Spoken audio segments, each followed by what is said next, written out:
The new year got off to a busy start with the longest government shutdown in history and the potential for another one in a few weeks. Plus, legislators in Arizona started their session with a looming deadline to approve a drought contingency plan for the Colorado River.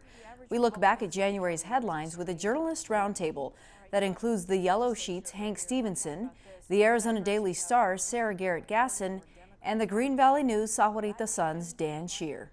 We're witnesses to history in our world as journalists. This time, the longest partial government shutdown. What did we learn from this? What did we take away from this as journalists covering this story? Dan, you want to start? I think we learned an awful lot, and to me, that adage of a lot of people being one paycheck away from the streets was true. It was very interesting to see how many people were struggling because they missed a pay period. And what we also learned was that the local community will step up and help. We had a lot of local efforts, people giving to the food bank. The town of Sahuarita gave money to the food bank because the food bank was having a run. We also learned that the federal government affects us a lot more than we think because Madera Canyon, the trash was overflowing, even though there were volunteers out there trying to help out. Tumacacaree closed down. I know some parks stayed open, but for the most part, when we have these big events, we learn a lot about how government really affects our day-to-day lives. Lots of lessons in this one. A federal shutdown, it doesn't just affect federal workers, it affects contractors, it affects people who have ties to the government even when they're not direct. So I think it showed the gulf between everyday Americans doing a job that they thought was secure for the government, and then just the absolute lack of understanding from the people in charge of whether these people get to go back to work or not. Hank, was the state prepared to step in and support? I know Governor Ducey said we're going to keep the Grand Canyon open, but at the local level, the families who are really impacted, did the state do anything to support their needs? Yeah, like the state, as you said, kept the Grand Canyon open, which was a big headline, and it's important for the communities up there, the economy up there. But as far as like the actual, family that's being impacted, there wasn't a lot that the state could step in and do. Our food stamp system, it doesn't provide a whole lot. I think people were really looking towards churches, towards community organizations, towards food banks, things like that. And the state wasn't rushing in to kind of try to backfill those federal funds that are usually used to support kind of the working poor. This is all over the border. This is our region, our community that we all cover so well. We've continued to see the images of people breaching the border to come into the United States.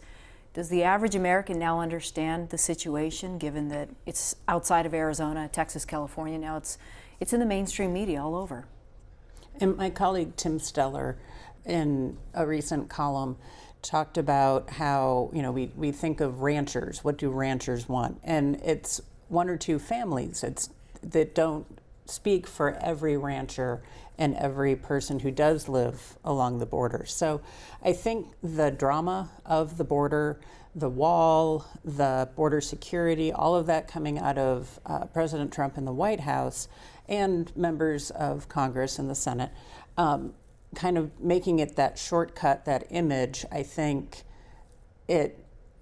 that image, if you're not familiar with what is actually happening on the ground, is still very potent because it plays to fear. It plays to, if you don't want the wall, you don't want border security, and that's what I'm fighting for. You can find any media to support your perception of what you think is going on at the wall, any media.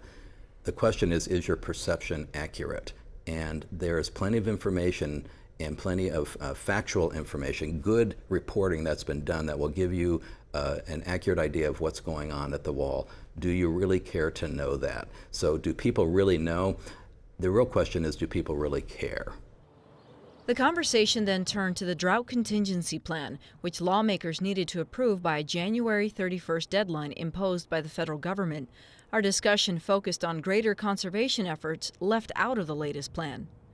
In terms of one of the arguments up at the Capitol was, if it's more expensive for farmers and ranchers to produce their crops and livestock, it's going to funnel down to the prices at the grocery store, which makes total sense.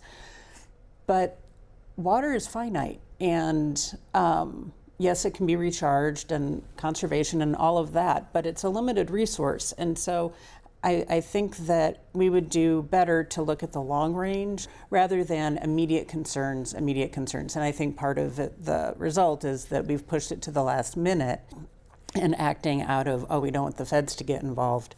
And it doesn't lend itself for a really thorough, balanced, thoughtful process. This should have been the very first piece of legislation filed. It should have been done last year. If not, it should have been the very first piece of legislation filed this year. Lawmakers should have been attacking it when they first got back into session. Instead, there's been these kind of behind-the-scenes meetings for the last couple of weeks trying to hammer out final details. And at the end of the day, the plan is pretty much what we've been talking about for a long time. It's, not a very long-sighted plan. It's essentially, paying for water in different ways. You mentioned that this should have been done last session. The governor, it was February of last year, put out a plan on this, and it was just 5 or 6 pages. It was very fairly shallow, but at least it was supposed to get the conversation going. And maybe it didn't get going because it was an election year and people wanted to use that against him. They didn't want him to have a win. I don't know why, but I'm stymied that Arizona has not been serious about this for many, many decades, and it should have been. So. All right, hang tight. We'll be right back with another conversation, including an election that took place this weekend.